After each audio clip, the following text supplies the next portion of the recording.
Pourquoi le Military Assistance Command Vietnam Studies and Observations Group était craint par l'armée du Nord Vietnam. Guerre du Vietnam, à travers des jungles denses et des forêts impitoyables, dans la sombreur des heures de jour, la guerre du Vietnam était une attaque contre les sens physiques et psychologiques.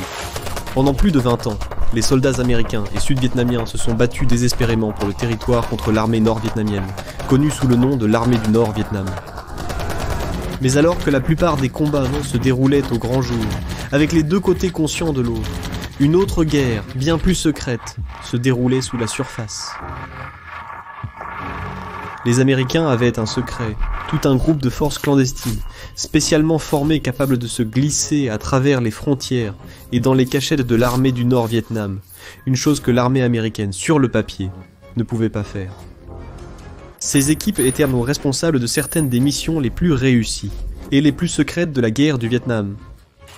Elles étaient hautement formées, extrêmement dangereuses et très exposées. À tel point que ces équipes, connues sous le nom de Military Assistance Command, Vietnam Studies and Observations Group, avaient un taux de perte de 100%, chaque membre étant blessé au moins une fois. Qu'était le commandement d'assistance militaire, Vietnam, groupe d'études et d'observation? Formé en janvier 1964, le Military Assistance Command, Vietnam Studies and Observations Group, était un groupe d'opérations spéciales d'élite qui exécutait les missions les plus secrètes de la guerre du Vietnam. Opérant secrètement le long de la piste Ho Chi Minh, ils se sont rendus au Laos, au Cambodge et au Vietnam du Nord, des zones où le gouvernement des États-Unis a nié que ses troupes y soient entrées. Pendant 8 ans, le Military Assistance Command, Vietnam Studies and Observations Group, a mené des opérations de reconnaissance extrêmement dangereuses, orchestré des opérations psychologiques pour répandre la désinformation parmi l'armée du Nord, Vietnam et ses alliés, recueilli des renseignements cruciaux et effectué des enlèvements de prisonniers. Deux des équipes les plus en vue, qui composaient le Military Assistance Command, Vietnam Studies and Observations Group, étaient les équipes de reconnaissance, RT, et les forces de H. Les forces de H se spécialisaient dans les raids, les embuscades et servaient de force de réaction rapide pour les équipes de reconnaissance. Leur mission était si clandestine que l'existence même du groupe est restée un secret étroitement gardé pendant plus d'une décennie après la guerre. Mais maintenant, des documents déclassifiés et des membres survivants, comme l'opérant éminent du Military Assistance Command, Vietnam Studies and Observations Group, John Stryker Meyer, ont levé le voile sur certaines des missions les plus audacieuses de la guerre du Vietnam. La mission du jour de l'Action de grâce de 1968.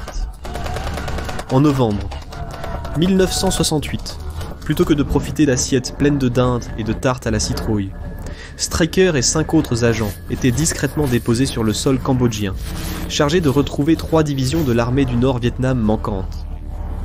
L'objectif de l'équipe ST-IDAO était d'entrer, de les trouver et de sortir sans que personne ne le remarque. 3 divisions équivalaient à environ 30 000 soldats, un nombre si grand qu'on pourrait penser que trouver et faire un rapport serait une tâche relativement facile. Mais au lieu d'explorer furtivement le terrain et de localiser les cachettes de l'ennemi dans la jungle, ST-IDAO s'est maladroitement aventuré directement dans la mêlée. En l'espace de quelques minutes, ils étaient passés de la solitude totale, cachés dans l'ombre, à être entourés de camps militaires temporaires. S'ils étaient repérés, il ne se passerait que quelques secondes avant que chacun ne subisse une mort très violente aux mains de l'armée du Nord-Vietnam. Mais être en plein milieu de tout est un mauvais endroit pour rester inaperçu. En quelques instants, un membre de l'équipe sud-vietnamienne a crié « Beaucoup Viet Cong! Beaucoup Viet Cong !» et le monde a explosé autour d'eux. Esquivant miraculeusement une pluie de balles, ST-IDAO a rapidement posé des mines Claymore à leur position avant de prendre la fuite. C'était le chaos. Les armées du Nord-Vietnam étaient omniprésentes et l'équipe du Military Assistance Command, Vietnam Studies and Observations Group, ne pouvait que courir et tirer, répondant au feu et engagée dans une course effrénée à travers la jungle. Les armées du Nord-Vietnam n'avaient probablement aucune idée qu'ils étaient confrontés à seulement 6 hommes.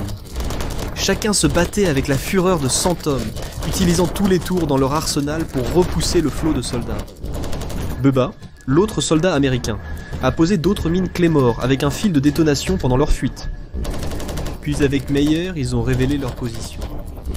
Avec des canons sciés M79, Ils ont envoyé des salves de grenades de 40 mm dans la marée montante de l'armée du Nord-Vietnam, ne s'arrêtant que lorsque les Claymores ont détonné, entravant leur approche.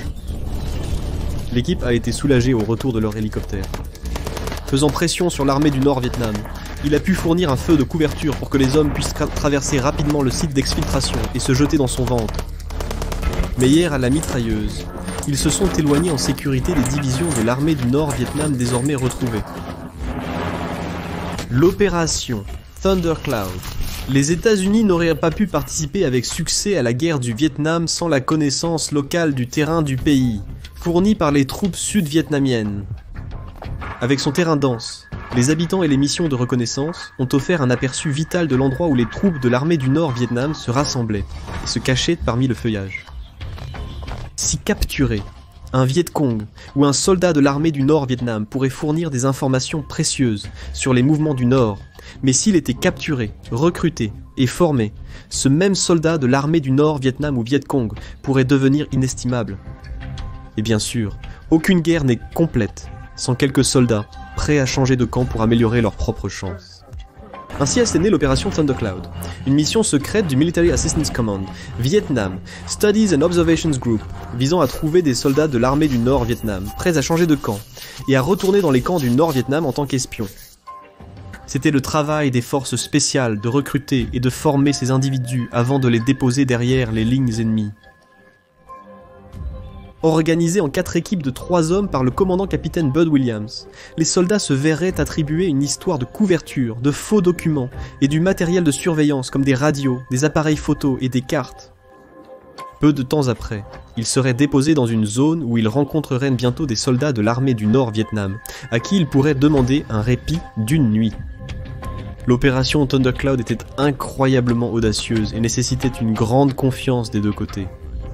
Williams, pour sa part, devait faire confiance à ses hommes pour ne pas immédiatement renoncer à la ruse et annoncer leurs véritables intentions à l'armée du Nord-Vietnam. S'il le faisait, il marcherait droit dans un piège ouvert en venant les extraire.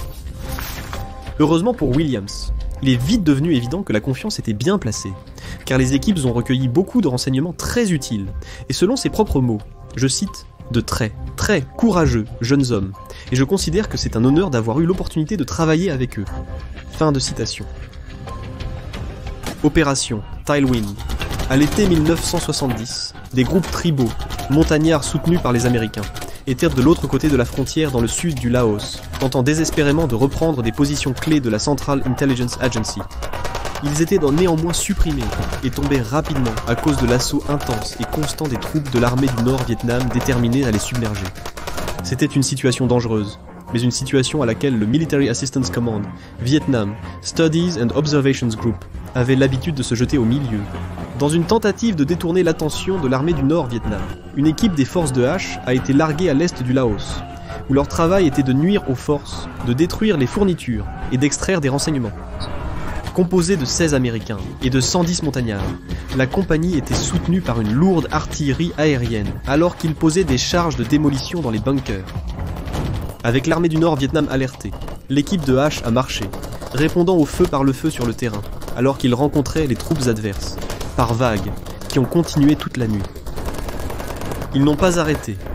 Ils se sont à peine reposés, transportant leurs blessés avec eux. La compagnie a marché toute la nuit, et le jour suivant, traversant des lits de rivières et suivant de petits chemins, faisant régulièrement face à l'armée du Nord-Vietnam. S'ils étaient repérés en masse, cela signifierait une mort certaine. Avec des éclats d'obus qui pleuvaient et des hommes toujours gravement blessés, la compagnie a été contrainte de se reposer la deuxième nuit avant de poursuivre leur longue marche vers leur prochain point de mission. Comptant fortement sur les hélicoptères américains qui tournoyaient pour dégager un chemin, la force de H a attaqué les bunkers et les camps de base, lançant des grenades et abattant les soldats de l'armée du Nord-Vietnam restants. C'est ici qu'ils ont eu l'un de leurs plus grands succès, en découvrant un bunker à 12 pieds sous terre. Les forces spéciales sont tombées sur une mine d'informations. Des cartes recouvrirent les murs et des documents sur des documents étaient rangés dans des casiers et cachés dans des poches. Ils étaient tombés sur un important centre de commandement logistique. Les informations contenues dans ce seul lieu seraient inestimables. Il était temps de sortir. La moitié de la compagnie était blessée, dont tous les Américains. En seulement quelques jours, ils avaient tué environ 144 soldats de l'armée du Nord-Vietnam et blessé 50 autres, tandis que l'équipe aérienne en avait tué environ 288. De leur côté, seulement 3 montagnards étaient morts. L'équipe s'est déplacée rapidement, poursuivie par des escouades de l'armée du Nord-Vietnam repoussées grâce à la lourde protection aérienne accordée aux opérations spéciales. L'extraction a utilisé 72 combattants américains et près d'un demi-million de livres de bombes, de roquettes et de napalm pour faire décoller en toute sécurité la force de hache du sol et la sortir du Laos. Le capitaine de l'opération Tailwind, Eugene McCarley, était le dernier homme à monter à bord en toute sécurité.